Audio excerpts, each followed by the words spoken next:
What if you could be born into citizenship, without your parents ever setting foot here legally? Welcome to the explosive debate around birthright citizenship in the United States, and what might be changing soon. Stay with us because what you're about to hear could reshape the entire immigration conversation in 2025. Birthright citizenship, also known as just soli or right of the soil, is the principle that any child born on U.S. soil automatically becomes a U.S. citizen, regardless of the parent's immigration status.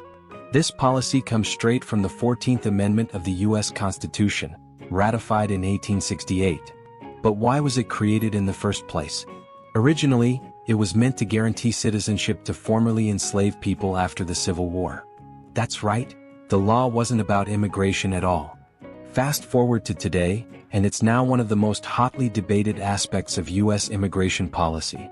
Critics argue it's being exploited through what's sometimes called birth tourism, where foreign nationals travel to the U.S. specifically to give birth so their child automatically gets American citizenship.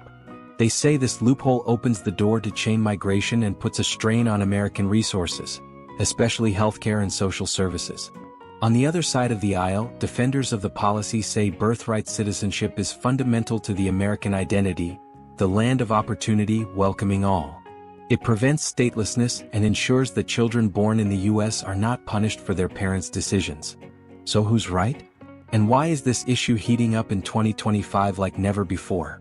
Big changes are being discussed, and some are downright shocking. As we step into 2025, the debate over birthright citizenship has intensified, with lawmakers pushing for major changes. While the 14th Amendment guarantees birthright citizenship, some argue that it's outdated in today's world.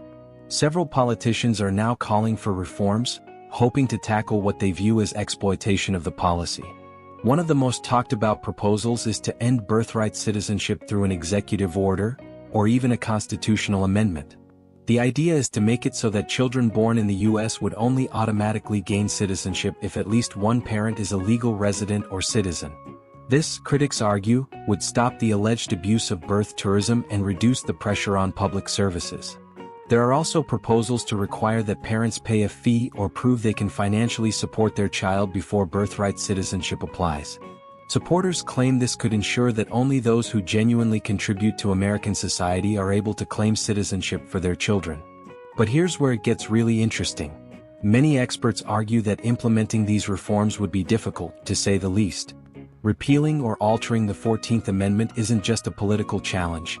It would require a long and complicated legal process, and the courts might not even approve such a drastic change. And then there's the economic impact to consider. The U.S. has long seen immigrants as a vital part of its workforce, especially in industries that rely heavily on foreign-born workers.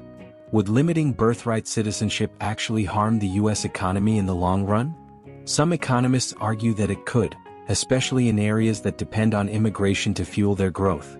As these debates continue, one thing is clear: the fate of birthright citizenship could have massive implications, not just for immigration law, but for how America defines itself as a nation of immigrants. Whether or not birthright citizenship is abolished or altered, we're at a crossroads. This policy has shaped American society for over a century, but with 2025 on the horizon, it's possible that the U.S. will chart a new course. What do you think? Will birthright citizenship survive, or is it time for a change? This debate is far from over, and the coming years could see some of the most profound shifts in U.S. immigration policy. Stay tuned because this is one issue that's sure to keep evolving.